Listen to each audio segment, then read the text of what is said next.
ನೋಡಿ ಬೀರಣ್ಣ ಮೂಡಲ ದಿಕ್ಕಿನಲ್ಲಿರುವ ಹಳ್ಳಿಯ ಹೊಲವನ್ನು ಬೀರಣ್ಣನಿಗೆ ಮಾರಿದನಂತೆ. 800 ಹೊನ್ನಕ್ಕೆ ಮಾರಿದನಂತೆ. 2 ವರ್ಷಗಳ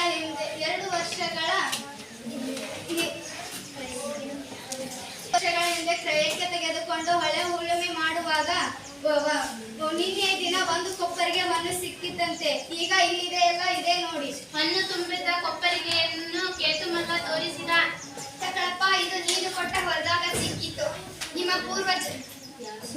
ಇದು ನೀನು ಕೊಟ್ಟ ಹೊಲದಾಗ ಸಿಕ್ಕಿತು. ಯಾರೋ ನಿಮ್ಮ ಪೂರ್ವಜರು ನಿನಗಂತ ಇಟ್ಟಿದ್ರು ಅಂತ ಕಾಣಿಸುತ್ತೆ. ತಗೋ. ಬೀರಣ್ಣ ಒಪ್ಪಲಿಲ್ಲ. ಅಲ್ವೇನಪ್ಪ ಬೀರಣ್ಣ? ಹೌದು ನೋಡಪ್ಪ, ಹೊಲ ಮಾಡಿದ ಮೇಲೆ ಹಣ ಕೊಟ್ಟ ಮ್ಯಾಗ ಆ ನೆಲದ ಮೇಲೆ ನನಗೇನೈತಿ ಹಕ್ಕು? ಹೊಲ ಅದ್ರಾಗೆ ಸಿಕ್ಕಿದ್ದೆಲ್ಲ ಹೊಲ ಕೊಂಡುಕೊಂಡ ಈರಣ್ಣಂಗೆ ತಾನೆ. ಅದಕ್ಕೆ ನಾನೊಪ್ಪಲ್ಲ ಗೌಡಪ್ಪ. ನಾನು ಹಣ ಕೊಟ್ಟಿದ್ದು ಮಣ್ಣಿಗೆ ಬನ್ನಿಗೆಲ್ಲ.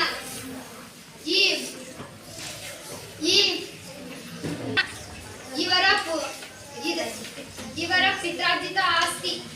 ಅವರಿಗೆ ಏನೋ ಕಷ್ಟ ಬಂತ ಅಂತ ನನಗೆ ಮಾರಿದ್ರು. ಮಾರುವಾಗ ಅವರೇನು ನನಗೆ ಇದ್ರಾಗಿರೋ ಹೊನ್ನು ನನಗೆ ಅಂತ ಹೇಳಿಲ್ಲಲ್ವಾ? ಅಂದಮೇಲೆ ಈ ಹೊನ್ನು ನಂದಲ್ಲ, ಅವಂದೇ. ಅದೇಂಗಾದಿತ್ತು? ಸಂಬಳ ಹೋಗದ ಮೇಲೆ ಮತ್ತೆ ಬಾಯಿ ಮಕ್ಕಳು ಕೆಟ್ಟತನ ನನಗೆ ಬೇಡ. ಹೊನ್ನು ಹೊಲ ಕೊಂಡುಕೊಂಡ ಈರಣ್ಣಂದೆ ಅವನು ತಗೊಳ್ಳೋ ಹಂಗೆ ಮಾಡಿ ಉಪಕಾರ ಮಾಡಬೇಕು ದೈವದವರು. ಕಟ್ಟೆಯ ಮೇಲೆ ಕುಳಿತಿರುವ ದೈವದವರಿಗೆ ಏನು ತೋಚಲೇ ಇಲ್ಲ. ಇಬ್ಬರಿಗೂ ಬೇಡ. ಆದರೆ ಈ ಹೊನ್ನು ರಾಜ್ಯದ ಬೊಕ್ಕಸಕ್ಕೆ ಸೇರಲಿ.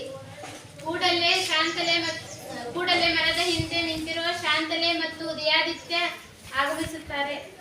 ಕೂಡದು ಕಣ್ಹಾಯಿಸಿದರು.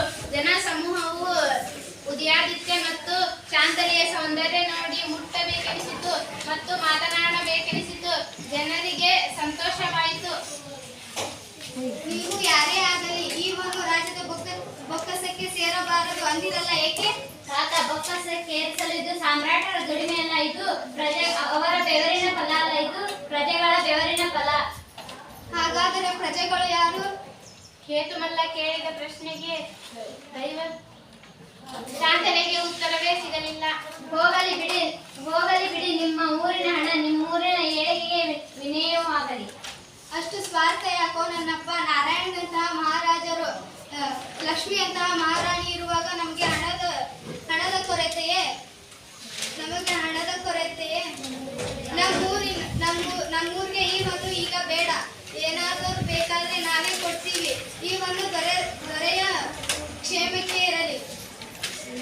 ಅಣ್ಣ ಬಲಿರ, ನಿಮ್ಮಂತ ಪುಣ್ಯವಂತ ಪ್ರಜೆಗಳನ್ನು ಪಡೆದ ರಾಜ್ಯ ಅದೆಷ್ಟೋ ಭಾಗ್ಯವಂತನು ಇರಬಹುದು. ಇಂತಹ ರಾಜರನ್ನು ಪಡೆದ ನಾವೇ ಪುಣ್ಯವಂತರು.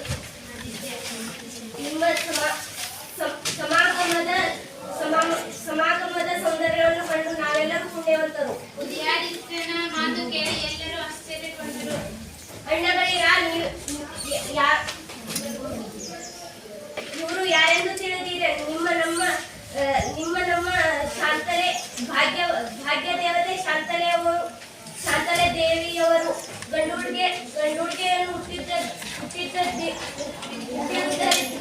ನಿಮಗೆ ಗುರುತಿಸಲಾಗಲಿಲ್ಲ. ಶಾಂತಲೆ ಮುಂಡಾಸನ್ನು ತೆಗೆದು ಮೀಸೆಯನ್ನು ತೆಗೆದಳು.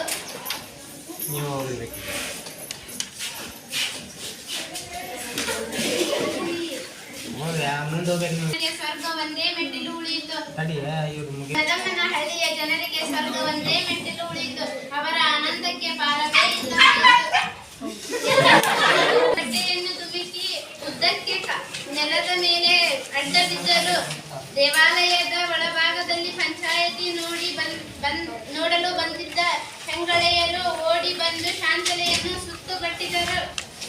ಅವಳನ್ನು ಮುಟ್ಟಿ ಮಾತನಾಡಿಸಿ ಮುಕ್ತಿ ಪಡೆದಷ್ಟು ಸಂತಸ ಪಟ್ಟರು. ಅವಳ ಪಾದವನ್ನು ಮುಟ್ಟಿ ಕಣ್ಣಿಗೆ ಒತ್ತಿಕೊಂಡರು.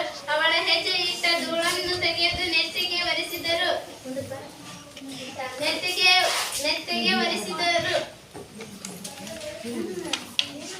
ತಡೆದರು. ಅವರ ಭಕ್ತಿಯ ಪ್ರದರ್ಶನ ನಿಲ್ಲಲೇ ಇಲ್ಲ.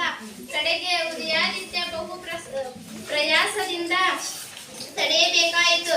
ಎಲ್ಲ ದೈವದವರು ಆ ಹೊನ್ನನ್ನು ಬೊಕ್ಕಸಕ್ಕೆ ಒಪ್ಪಿಸಿಕೊಳ್ಳದ ಹೊರತು ಮಹಾರಾಣಿಯವರನ್ನು ಮತ್ತು ಯುವರಾಜರ ಪಾದವನ್ನು ಬಿಡುವುದಿಲ್ಲ ಎಂದು ಹಠ ಮಾಡಿದರು ಶಾಂತಲೆ. ಅಣ್ಣಗಳಿರ ತಾಯಂದಿರಿದ್ದು ಈ ಒಂದು ನಾನು ನೇರವಾಗಿ ರಾಜ್ಯದ ಕೋಶಕ್ಕೆ ಸೇರಿಸುವುದಿಲ್ಲ. ಇದು ದೈವದ ದುಡ್ಡು. ದೇವ ಕಾರ್ಯಕ್ಕೆ ವಿನಯವಾಗಲೇಬೇಕಾಗಿದ್ದು ಇದು